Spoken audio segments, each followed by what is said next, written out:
నమస్తే. Welcome to మాగ్నా TV. నేను Aditya. Andhra Pradesh deputy CM Pawan Kalyan చిన్న కుమారుడు మార్క్ శంకర్ అగ్ని ప్రమాదంలో గాయపడిన సంగతి మనందరికీ తెలిసిందే.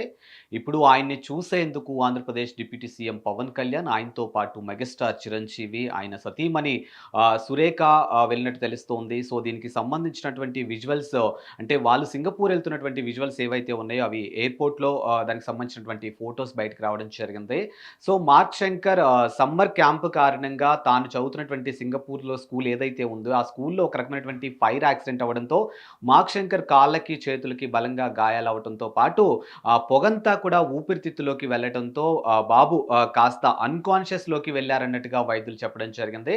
బట్ మెరుగైన వైద్యం కోసం ఇంకా బెటర్ హాస్పిటల్‌కి తనని రిఫర్ చేయాలన్నట్టుగా ఆంధ్రప్రదేశ్ డిప్యూటీ సీఎం పవన్ కళ్యాణ్ కోరినట్టు తెలుస్తుంది. మొత్తానికైతే తన కుమారుడిని చూడ్డానికి అల్లూరు సీతారామరాజు జిల్లా పర్యటనలో ఉన్నటువంటి పవన్ కళ్యాణ్ తన అన్నా, వదినలతో కలిసి సింగపూర్ వెళ్ళినట్టయితే తెలుస్తుంది. అండ్ ఇక్కడ ఏదైతే మార్క్ శంకర్‌కి నిన్న ఏదైతే బలంగా గాయాలయ్యాయో, అదే డేట్ రోజు అంటే పవన్ కళ్యాణ్ పెద్ద కుమారుడు అకిరానందన్ పుట్టినరోజు కావడంతో దీనికి సంబంధించినటువంటి ఆ అంశం కూడా ఇప్పుడు సోషల్ మీడియా వేదికగా వైరల్ అవుతుంది. అదే అంశాన్ని పవన్ కళ్యాణ్ కూడా స్వయంగా పంచుకున్నట్టు తెలుస్తుంది. నా పెద్ద కుమారుడు అకిరానందన్ బర్త్‌డే రోజే నా చిన్న కుమారుడికి ఇలా గాయాలవ్వటం అనేది కొంచెం బాధాకరమైనటువంటి విషయం అన్నట్టుగా ఆయన చెప్పినట్టుగా తెలుస్తోంది.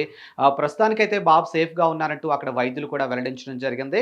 బట్ చిన్న పిల్లోడు కావడంతో ఆ పొగంతా ఊపిరితిత్తులోకి వెళ్ళడంతో ఒక్కసారిగా అన్‌కాన్షియస్‌లోకి వెళ్ళడంతో ఆయన కుటుంబ సభ్యులంతా కూడా ఒక రకమైనటువంటి భయాందోళన చెందినట్టు తెలుస్తుంది. ప్రస్తుతానికైతే ఆయన ఆరోగ్యరీత్యా బానే ఉన్నారు. బట్ కాళ్ళకి, చేతులకి అయినటువంటి గాయాలు ఏవైతే ఉన్నాయో అవి కొంచెం మానడానికి కాస్త టైం పడుతుంది అన్నట్టుగా వైద్యులు వెల్లడించారంటూ తెలుస్తోంది.